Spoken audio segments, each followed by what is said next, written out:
Hey, what's up? Brian here with the Holy Roller, playing craps on a cruise to earn a free cruise. And today we're going to talk about when you get on a cruise, what should you do? I'm going to give you a checklist of priorities of what you should do right when you get on a cruise.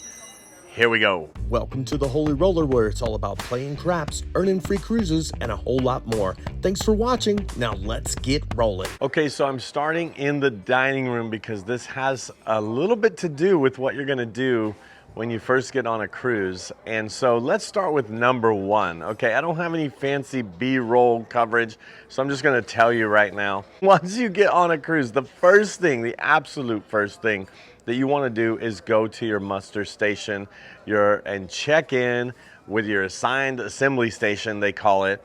Check in and get that over with the very first thing. Like right when you get on board, that's where you look at your map and you go directly there. They're labeled inside and outside. It's basically where you go if there was going to be an emergency. And so you have to check in there before, everybody has to check in before we start cruising. And you don't want to be the one where they say, hey, and they call your name and say, we need everybody to check in or we can't cruise. So don't hold up the cruise and make sure to check in with your assembly station. Okay, that's number one. How about number two? Now, number two does depend on how early you get on the cruise or how late you get on the cruise. If your rooms aren't ready, this is what you do. And usually it's be around 1:30, 1 to 1:30 is when the rooms are ready. But one thing that you do after you check into your muster station is that you get on the Wi-Fi and you check and put everything on your calendar. Now, what I like to do is after I check into my muster station, I go straight to the Windjammer to eat. And while I'm eating, I get on the Wi-Fi. I look at the itinerary and the shows, and I book the shows or put them on my calendar. You can reserve them. It depends on the ship you're on. You either reserve them or they're on your calendar. Now, sometimes you could reserve shows before the cruise starts, but it's a good thing to, when you get on the ship Wi-Fi, to double check and make sure that your bookings have went through. And if they're not, you can book it again right there. And that is the second thing. Get on the Wi-Fi. Now, it doesn't cost any money to get on the Wi-Fi, okay? It doesn't cost. You get on the ship Wi-Fi. It's a guest Wi-Fi. They do even have an like a little message app that you can, anybody that's on with you, you can invite them to chat and you can chat back and forth. You just wouldn't have access to outside of the ship unless you buy the internet package. But it is good to know that you can not have to pay for an internet package and still message your family back and forth if they all have phones, and you can get on the internet for free, or the Wi-Fi for free, not internet. Sorry, that's two different things. Okay, let's talk about the third thing that you have to do once you get on a cruise. The third thing is to familiarize yourself with the cruise. Walk around, look at the ship, see where everything is, and take time to just look around and familiarize yourself with the cruise, and look for some maps so you can see where you are as well. Now, of course, this has to do on whether you have your room or your room is ready. If you were here early, you would have time to explore the ship, get in some pool time. I always say bring a backpack. If you check your luggage with the porters or whatever you do, even if you have your luggage with you, just have a backpack with some swim gear, sunscreen, medication, stuff that you need access to, because a lot of times, even though your room might be ready at 1 or 2 p.m., you won't get your luggage until 3 or 4 p.m. sometimes at the latest. But so always have a backpack of stuff that you might need with you so that you can change in your clothes, get some pool time, different things like that. Before your cruise even starts, you can be, in the pool, get some pool time before your room's ready, I guess I should say. Okay, so now your room is ready. What steps do you do when your room is ready? They'll announce it. They'll say, we're glad to let you know that your staterooms are ready. You can head there. So once you head to your rooms, it's time to get your key, and then a whole nother list of things to do. Here we go. All right, so you looked at the ship, you got your stuff, and look, you got your SeaPass card. Now on your SeaPass card, it's gonna have your dining time right there at the bottom. Can you see that? Okay, dining time.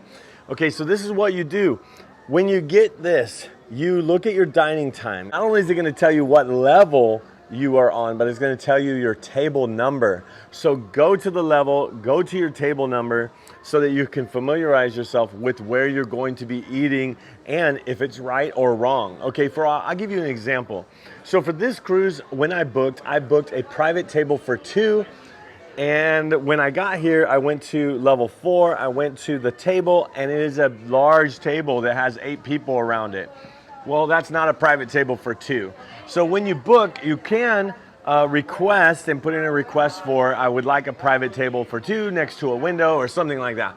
But it's not guaranteed. So what we did is we got put with a bunch of other people. Now we don't mind other people, but this is our anniversary cruise that we happen to be on, and we're not going to be hanging out with other people every night for dinner. So no offense to anybody that was at that table, but we're not gonna be there.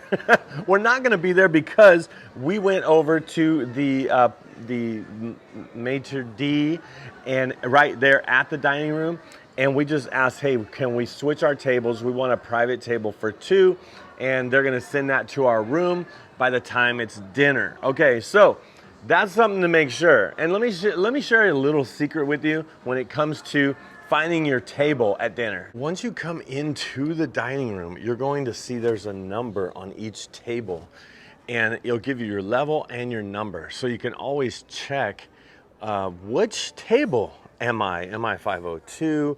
Here's 501. It tells the waiter and the assistant waiter's name as well. But a lot of times it's hard to find. Now, this is on all Royal Caribbean ships, by the way, and it's hard to find your number. I will tell you, there's hundreds. It's 100, 200, 300, right? On the that's third one. It's usually 3, 4, and 5 are the dining rooms. 100, 200, 300, right? 400, 500 in the middle, as you saw, and then 600, and then 7, 8, 900. So there'll be that many. So if you're like 900, then you know you'll be in the top deck on the facing the back. You'll be on the right side. So, or the aft. Okay. So that's something that a lot of people don't know, but I figured I would share that little tip with you. Okay, so by now you have explored the ship, you did your muster station, you got to your cabin, you checked it out. If there was anything wrong, you called room service, you let them know. Like if the beds were together, supposed to be separate, or separate and supposed to be together, stuff like that. And you checked your table and your dining room table, your dining time, you made sure all that was right. And then the next step is to check with guest services. Now, you don't have to do this each time, but if you need to switch rooms or if something's wrong, you want to tell them. But look, there's a long line at guest services on the first day and when it first starts. So if it's something that can wait, just let it wait. But if it can't wait, get in line. Get in line for guest services and let them know. Now, at guest services, what you could do is you could do all those things, but you can also, like if something's wrong, but the main thing that you could do is you can make sure that your gratuities are taken care of, and you can make sure that if you have a big party or whatever, you can make sure that your cards or your are linked or not linked. Okay, what does that mean, linked or not linked? Your credit card that's attached to your room will be charged, and you don't use cash. You don't use your credit card, you use this to buy anything and everything on the cruise, and it's connected to a credit card that's connected to your room. If you don't have a credit card attached to your room, it's called a cash account, and you have to come to guest services and pay it off each night or every other day, or definitely by the end of the cruise. But if you put a credit card attached to your room, and if you didn't prepay the gratuities, then what that's gonna do is it's gonna charge like $18.50 or more or less, each and every day. A lot of people don't know about that charge, and so it shocks them at the end of the cruise when it's $18 per person, by the way. And so you're gonna have a bill at the end of the cruise unless you prepay gratuities, or unless you come here, either turn it off or prepay it, or, oh my gosh, are you serious? I can't believe you would ever even suggest to turn off gratuities. Yes, you can turn off gratuities if you want. It's not a mandatory thing, but again, people, it's kind of like very frowned upon to turn off gratuities. What I like to do is I like to leave gratuities on, but then I also bring extra money. I bring extra money to tip in cash, like my room attendant, my servers at dinner, and things like that. So think about it like this: the gratuities are for the people that you don't see, and then the other money you bring are for people that you do see. So I have like a stack of, I bring $100 in ones for drinks, I bring 20s, I bring 5s, I bring 10s, and so that I have smaller bills to be able to tip people throughout the cruise. So that's a little tip about tips. And finally, you can relax. Just relax. Take it easy and relax. That line at guest services, if you don't have to deal with that, just don't deal with it now. Deal with it later. A lot of people don't realize that guest services is open 24/7. So even if the lights are turned off and there's like nobody there, you just come up, you ring a bell, ding, and somebody will come out and you can take care of whatever you want to take care of. So I don't want to come on a cruise and wait in line, and I don't think you should too. So don't do it. Don't do it. Now there is one thing we haven't talked about, and I'm taking the stairs, and because it's always down the stairs, up the elevator, but nobody does that on the first night, I'll just tell you right now. And the elevators will be packed. So plan on doing some stairs. If you have your luggage with you, hopefully it's not that heavy, but you do have a backpack and you could just run up the stairs instead of having to wait for an elevator, because that is gonna take forever. It is going to take forever. All right, I'm making my way to the one thing that you need to know about when it comes to cruising for free. Let's talk about that. If you've been watching this channel for any amount of time, then you know that we play Craps on a Cruise to earn a free cruise, or we play in the casino and we get free cruise offers each and every month, probably more than we need to even, we have more cruise offers than we know what to do with. So the best thing about cruising is cruising for free.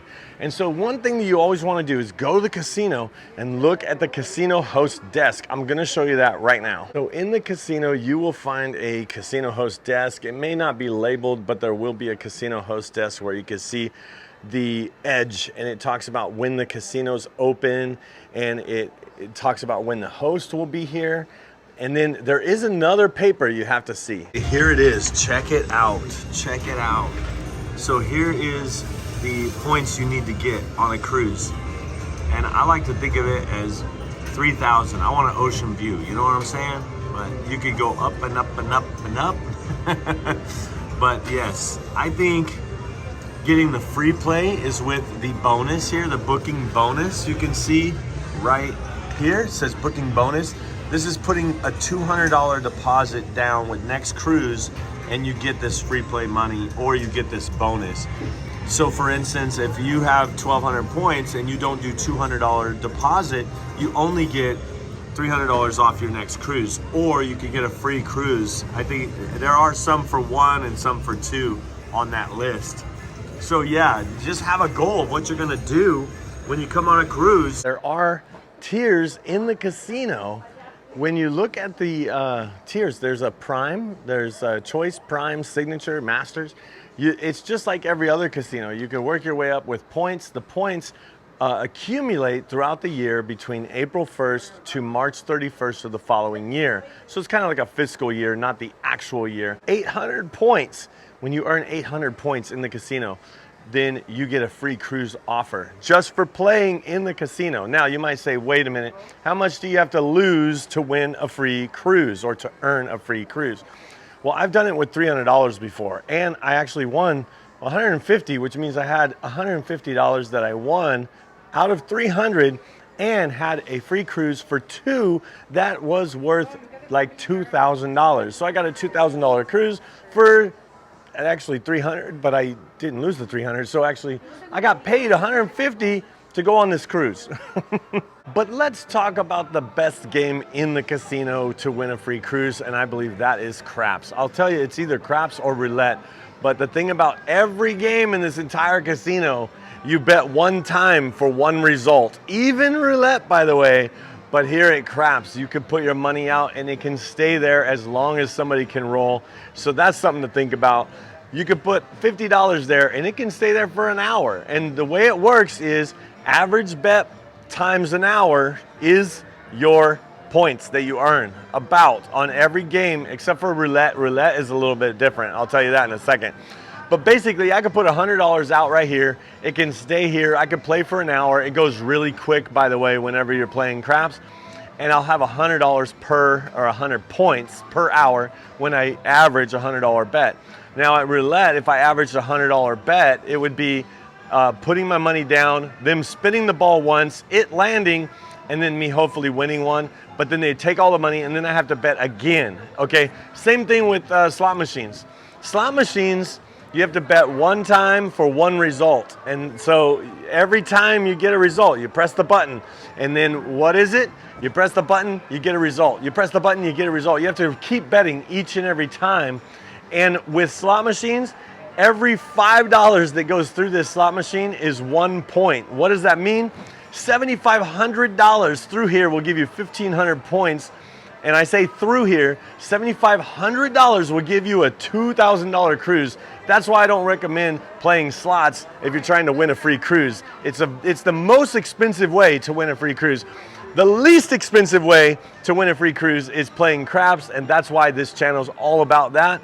Learning how to play craps, learning how to play craps on a cruise, which is a little bit different than land-based casinos, and also learning how to play craps in a way to earn free cruises where you can, like I said before, win a free cruise that's worth $2,000 or more, cruise for two, for $300. That's way different than $7,500 on a, now I know what people are gonna say in the comments, okay? So I'll tell you, they're gonna say, I've won a free cruise before and I never put $7,500 through the machine. If they had 1,500 points, they put $7,500 through the machine. You can't lie to the machine. But what happens is your winnings, you win some, you lose some. Maybe you hit a jackpot and then you give it all back. There's a lot of money that goes through and flows through. What about video poker? They have that around here too. Video poker is $10. $10. You get 1 point for video poker, but you do have a little bit of, you know, like if you do video blackjack or whatever, you can hold cards or, you know, whatever deal. And so there is a little bit more skill maybe, I don't know. But definitely craps is where it's at. What about roulette? Okay, roulette, let me go over there. So roulette is a little bit different, and the way it works is, yes, you have to bet and you put your money out and they spin it once and then you have to bet again. But if I spent the same $50 per hour here at roulette and I was doing about a $50 average bet, just putting money out, kind of hedging it, playing both sides, and then winning and just playing, hopefully playing for free right here, just to kind of spend time here and kind of break even, or maybe not lose a bunch of money, hopefully win. But if I did that, $50 per hour will probably give you 75 to 100 points. So that's something to think about. It all matters what you buy in with and what you play with. I have more tips on my membership side of my channel that kind of explain all the details of this, but I just want to give you kind of an overview of what it's like. So basically, those are the steps you take, and you always want to make sure to always earn a free cruise before you leave the cruise, because the last step you would do is make sure to do a next cruise booking, $200 deposit, because that will give you the cruising bonus and the extra free cruise. And that $200 deposit goes through towards your taxes and port fees. I'm on an 11-night cruise. We're going to Panama, Colombia, Costa Rica, all of that. And for me and my wife, it costs $167. So $167 to go on an 11-night cruise, that's a great deal, because all I had to pay was taxes and port fees. Hey, thanks for watching. Watch this video if you'd like to see more, and subscribe. And I hope to see you cruising and rolling on a craps table soon. See ya.